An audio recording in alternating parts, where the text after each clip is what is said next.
Pemirsa, PPATK membenarkan pemblokiran 256 rekening milik Panji Gumilang dan Pondok Pesantren Al Zaitun. Pemblokiran dilakukan menyusul adanya dugaan transaksi mencurigakan.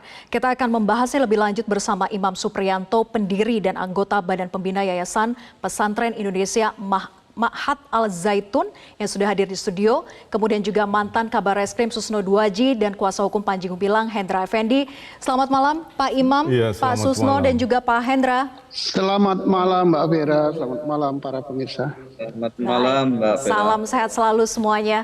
Saya ingin ke Pak Hendra dulu. Pak Hendra, 256 rekening milik Panji Gumilang dibekukan. Mengapa Panji Gumilang memiliki rekening sebanyak itu, digunakan untuk keperluan apa sih Pak Hendra? Baik Mbak Vera, berkait dengan pertanyaan ini, saya belum bisa menjawab secara detail karena dalam kapasitas saya sebagai kuasa hukum baru diberikan kepercayaan atau diberikan kuasa dalam hal yang terakhir diantaranya menangani tentang perkara gugatan pihak dari Syekh Al Zaitun atau Syekh Panji Gumilang pada Saudara Anwar Abbas yang berbicara di media tentang tuduhan komunis tersebut. Karena kita tahu bahwa MUI adalah sebuah organisasi yang didominasi tentunya masyarakat Indonesia itu masyarakat Muslim ya. Kemudian dia sampaikan statement itu di media, ya tentunya didengar oleh masyarakat ini menjadi satu momok ya, satu hal yang sangat-sangat mendiskreditkan klien kami dan tentunya sangat merugikan klien kami. Kemudian hal ini digiring kepada persoalan-persoalan yang berkembang hari ini sehingga di media ini secara umum opini-opini yang berkembang sangat-sangat tidak sehat, sangat-sangat tidak berimbang. Seluruh informasi sangat mendiskreditkan klien kami ini. Nah ini tentunya berharap kami khususnya mungkin di Metro TV ini kepada siapapun yang memberikan keterangan atau memberikan informasi tentunya berdasarkan kepada data. Itu himbauan kami, karena kalau oleh karena itu diskusi ini untuk memberikan ruang klarifikasi dan konfirmasi begitu Pak Hendra tujuannya. Oleh karena itu saya tanyakan begitu. Dan ini kan munculnya juga dari PPATK. PPATK memang melakukan pembekuan begitu. Nah, Anda sudah diinfo tidak oleh klien Anda terkait dengan pembekuan 256 rekening ini, termasuk juga terpisah ya rekening atas nama Yayasan Al Zaitun?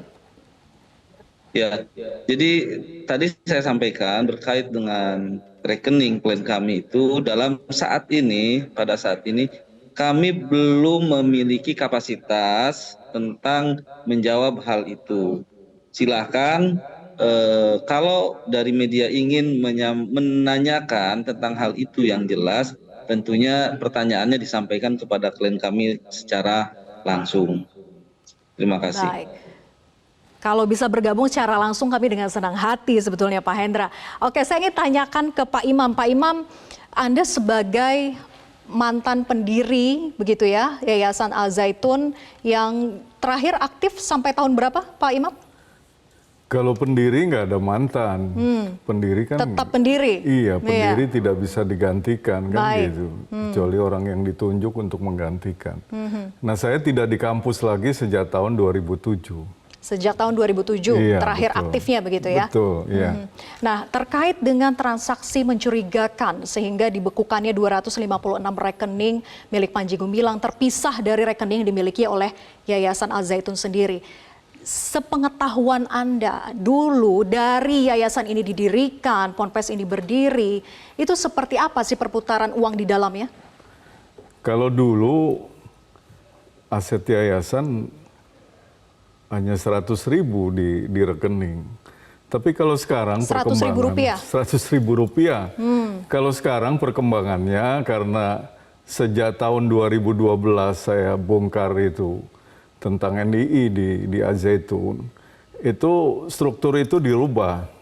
Jadi dari provinsi, daerah sampai kabupaten itu dibentuk yayasan-yayasan. Nah, mereka itu berkantor di yayasan-yayasan yang mungkin Anda pernah lihat itu di pinggir jalan ada Yayasan Yatim dan Duafa.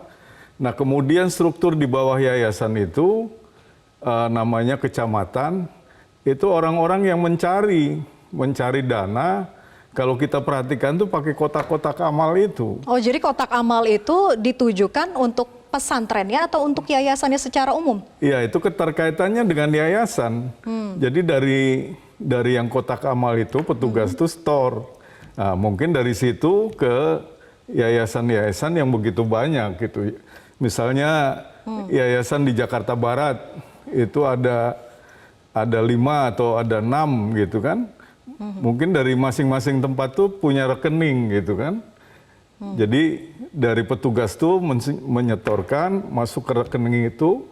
Jadi kalau dari mungkin yang seluruh Jawa ini, karena yang signifikan uang itu dari Jakarta, dari Jawa Barat, Selatan, Jawa Barat Utara, Timur, Jawa Timur dan Jawa Tengah, itu mungkin jadi banyak, jadi 200 sekian 89 ya 50-an gitu. Mungkin itu yang dimaksudkan gitu. Tapi tujuannya pengumpulan dana itu untuk apa? Ya, tujuan pengumpulan dana, kan dana itu disentralkan ke rekening Pak Panji atau apalah sekarang. Itu kan sebagian untuk membiayai kegiatan di pesantren, di Mahat Az-Zaitun, sebagian lagi untuk operasional anggota. Operasional anggota? Iya, anggota NII itu yang saya katakan tadi, dari mulai tingkat atas sampai tingkat kabupaten begitu. Jadi uang ini dikumpulkan untuk mendukung pergerakan NII? Iya, untuk mendukung pergerakan NII. Jadi untuk operasional mereka gitu. Seberapa besar sih Pak pendapatan yang Anda tahu dari situ? Ya kalau dulu biaya operasional itu 10 miliar sebulan, belum signifikan. 10 miliar satu ya, bulan? Kalau sekarang mungkin banyak yang dibuat oleh Pak Panji, ada bengkel kapal, ada apa gitu. Galangan kapal?